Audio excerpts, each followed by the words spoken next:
नमस्कार दोस्तों, trading express के एक और लर्निंग वीडियो में आप सभी का स्वागत है। इस वीडियो में हम बात करेंगे कि सपोर्ट एंड रेजिस्टेंस को कैसे ड्रॉ करते हैं। इस वीडियो में सपोर्ट एंड रेजिस्टेंस इस तरीके से मैं आप लोगों को समझा दूंगा कि अपने पूरे लाइफ में आपको कहीं और सपोर्ट रेजिस्टेंस का कोई वीडियो नहीं देखना पड़ेगा। और सपोर्ट एंड रेजिस्टेंस पे हम कैसे ट्रेड लेते हैं ये भी हम इस वीडियो में बात करेंगे, ठीक है। तो इसमें हम सपोर्ट एंड रेजिस्टेंस का A to Z नॉलेज हम इसमें कवर करने वाले हैं। तो इस वीडियो को आप लास्ट तक देखिए, आपको फिर कहीं और सपोर्ट रेजिस्टेंस का वीडियो नहीं देखना पड़ेगा, ठीक है।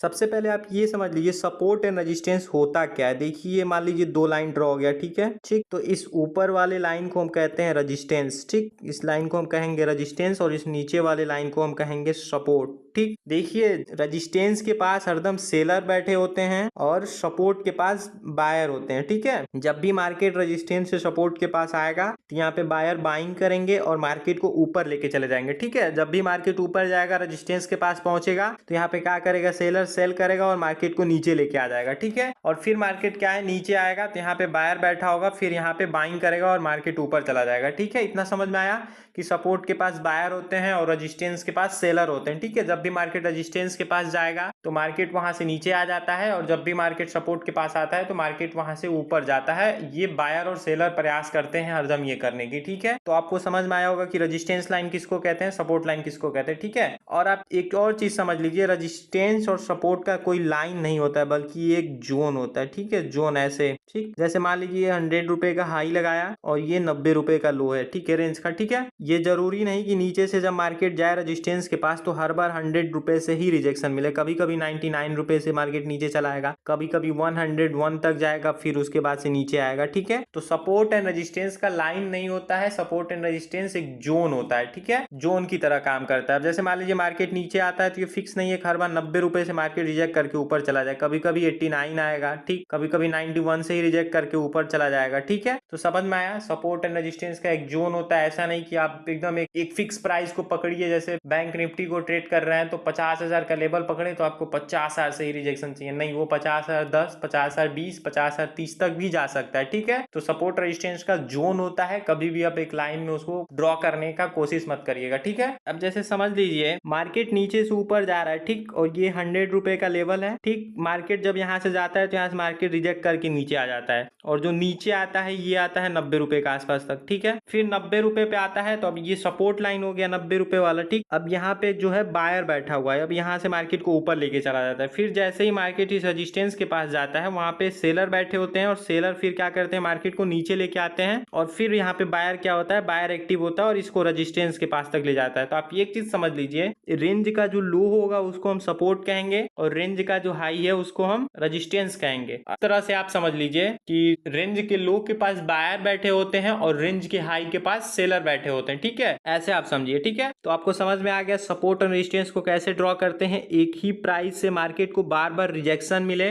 तो उस रेंज का जो हाई होगा वो रेजिस्टेंस का काम करेगा, उस रेंज का जो लो होगा वो सपोर्ट का काम करेगा। जैसे इसमें देखिए एक बार यहाँ रिजेक्शन मिला है, दूसरी बार यहाँ मिला है, नीचे देखिए एक बार यहाँ, दूसरी बार यहाँ, तीसरी बार यहाँ, ठीक है। तो इस लेवल को हम रेजिस्टेंस कह सकते हैं और इसको हम सपोर्ट कह सकते हैं, क्योंकि मार्केट पिछले 2 बार से रेजिस्टेंस के पास जाता है तो सपोर्ट के पास आ जाता है और सपोर्ट के पास आता है तो रेजिस्टेंस के पास चला जाता है, क्योंकि जैसे ही सपोर्ट के पास आता है वहां बायर एक्टिव हो जाते हैं और जैसे ही रेजिस्टेंस के पास जाता है वहां सेलर एक्टिव हो जाते हैं, ठीक है। इतना समझ में आया। अब देखिए, अगर आप बिगिनर हैं, अब अगर आप नए हैं तो आप सिंपल समझिए कि मार्केट को 2 बार टच होने पे आप सपोर्ट और रेजिस्टेंस मत मानिएगा। 3 बार टच करेगा सपोर्ट या रेजिस्टेंस को तब उसको आप सपोर्ट एंड रेजिस्टेंस मानिएगा, ठीक है। अगर आप नए हैं तो, अगर आपके पास थोड़ा सा एक्सपीरियंस है तो आप 2 बार के टच करने में मान सकते हैं, लेकिन अगर आप नए हैं तो 3 बार टच करने ही दीजिएगा, ठीक है। जैसे देखिए एक बार यहाँ, 2 बार यहाँ, तीसरी बार यहाँ, ठीक है। तभी हम इसको रेजिस्टेंस मानेंगे और जब 3 बार सपोर्ट के पास टच करेगा तो हम उसको सपोर्ट मानेंगे, ठीक है। सपोर्ट रेजिस्टेंस समझ में आ गया कैसे ड्रॉ करते हैं। अब आइए देखते हैं सपोर्ट रेजिस्टेंस पे हम ट्रेड कैसे लेते हैं, ठीक है। अब जैसे मान लीजिए ये रेजिस्टेंस का लेवल हो गया और ये सपोर्ट का लेवल हो गया, ठीक है। इसको हम एक जोन ही ड्रॉ कर लेते हैं।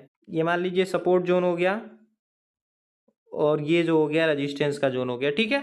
तो अब ये मान लीजिए 50,000 का, जैसे मान लीजिए हम बैंक निफ्टी को ट्रेड करें, ये 50,000 और ये हो गया 49,800 का। ठीक है, ये बैंक निफ्टी का मैं एग्जांपल लेके आप लोगों को दे रहा हूँ। ठीक है, अब ये मान लीजिए 50,000 का हाई है और 49,800 का लो है, और इसके बीच में मार्केट पिछले 3 बार ऐसे करके सपोर्ट और रेजिस्टेंस को पिछले 3 बार मार्केट टच कर चुका है। ठीक है, तो अब देखिए यहाँ से जाके इसको ब्रेक करेगा तो आप लोग एंट्री कर लेंगे। आप लोग अपने माइंड से एक बार सोचिए और नीचे कमेंट करके बताइए। देखिए यहाँ पे हमको एंट्री नहीं करना है, क्योंकि देखिए मार्केट सपोर्ट से लेके रेजिस्टेंस की बीच की दूरी 200 पॉइंट का है। तो जिन्होंने यहाँ पे बाइंग किया होगा, ठीक, उनको अगर 200 पॉइंट का यहाँ मार्केट जाते जाते प्रॉफिट होगा तो वो अपने पोजीशन को एग्जिट भी तो करेंगे, वो अपने प्रॉफिट को बुक करेंगे कि नहीं करेंगे। उनको प्रॉफिट चाहिए ना कहीं ना कहीं, तो वो 200 पॉइंट में प्रॉफिट लेंगे। हाँ, कभी कभी क्या होगा, मार्केट ऊपर जाएगा बट फिर रिजेक्ट करके मार्केट नीचे आ जाएगा। तो हम हरदम क्या प्रयास करेंगे, अगर रेजिस्टेंस को ब्रेक कर रहा है तो मार्केट यहाँ पे 20 मिनट या आधे घंटा कंसोलिडेट करे, फिर ब्रेक करे, कंसोलिडेशन के हाई को ब्रेक करेगा उसका, तो हम ऊपर के साइड के लिए एंट्री कर सकते हैं अगर रेजिस्टेंस को ब्रेक कर रहा है तो। ठीक है, उसमें हमारा जो एसएल होगा वो कंसोलिडेशन का लो होगा। ठीक है, अब मान लीजिए इस रेजिस्टेंस को नहीं ब्रेक कर रहा, मार्केट यहाँ से आता है और इस सपोर्ट को ब्रेक करता है, तो फिर वही काम करेंगे, सपोर्ट के पास कंसोलिडेट होने देंगे मार्केट को,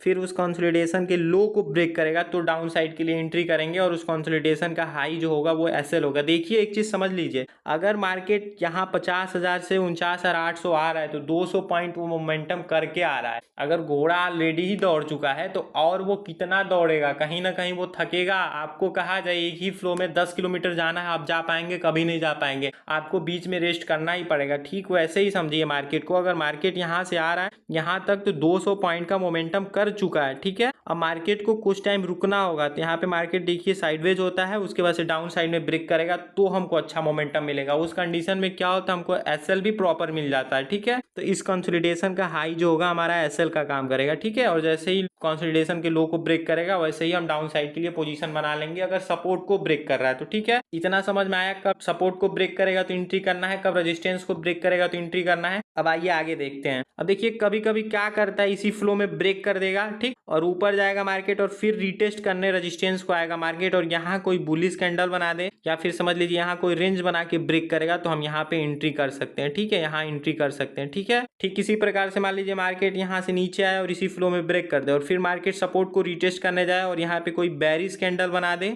ठीक, या तो 10-15 मिनट का रेंज बना के उसके लो को ब्रेक करेगा, तब हम यहाँ एंट्री कर सकते हैं। ठीक है, अब सपोर्ट एंड रेजिस्टेंस के बीच की दूरी मान लीजिए 100 पॉइंट का है, तो मार्केट जिस फ्लो में जाके या तो रेजिस्टेंस को ब्रेक करेगा तो उस साइड के लिए एंट्री कर लेंगे, या फिर सपोर्ट को ब्रेक करेगा तो उस साइड के लिए एंट्री कर लेंगे। वहां पे हम कंसोलिडेशन का वेट नहीं करेंगे। ठीक है, अगर सपोर्ट और रेजिस्टेंस के बीच की डिस्टेंस जो है वो 100 पॉइंट का है तो हम सपोर्ट या रेजिस्टेंस के पास कंसोलिडेशन का वेट नहीं करेंगे, जिस फ्लो में मार्केट ब्रेक करेगा उसी फ्लो में हम एंट्री कर लेंगे। ठीक है, रेंज के लो को हम सपोर्ट कहते हैं और इस रेंज के हाई को हम रेजिस्टेंस कहते हैं। ये इतना तो समझ में आ गया होगा, और इतना समझ में आ गया होगा कि कब हम सपोर्ट को ट्रेड करते हैं, कब हम रेजिस्टेंस को ट्रेड करते हैं, क्या कंडीशन बनता है तो ट्रेड करते हैं, क्या कंडीशन बनता है तो हम ट्रेड नहीं करते हैं। ठीक है, अब मान लीजिए सपोर्ट और रेजिस्टेंस के बीच की डिस्टेंस 200 पॉइंट का है ना, तो कितना हो अच्छा मार्केट का मोमेंटम हो, अगर यहाँ से जाके ब्रेक करेगा तो यहाँ आप एंट्री नहीं कर सकते हैं। ठीक है, अगर आप एंट्री करेंगे तो आपका वो ब्रेकआउट फेल हो जाएगा। हरदम यहाँ कंसोलिडेट करके ब्रेक करेगा तो ही वो ब्रेकआउट सक्सेस होगा। ठीक इसी प्रकार से सपोर्ट के पास यहाँ कंसोलिडेट करके ब्रेक करेगा तो ही ये ब्रेकआउट सक्सेस होगा। ठीक है, अगर यहाँ से आके ब्रेक कर रहा है और सपोर्ट और रेजिस्टेंस के बीच की दूरी 200 पॉइंट का है तो वो ब्रेकआउट कभी भी सक्सेस नहीं होगा। ठीक है, उम्मीद है आपको सपोर्ट और रेजिस्टेंस समझ में आया होगा। अगर समझ आया है तो वीडियो को लाइक एंड शेयर करिएगा, चैनल को सब्सक्राइब करिएगा। धन्यवाद दोस्तों, जय हिंद, जय भारत।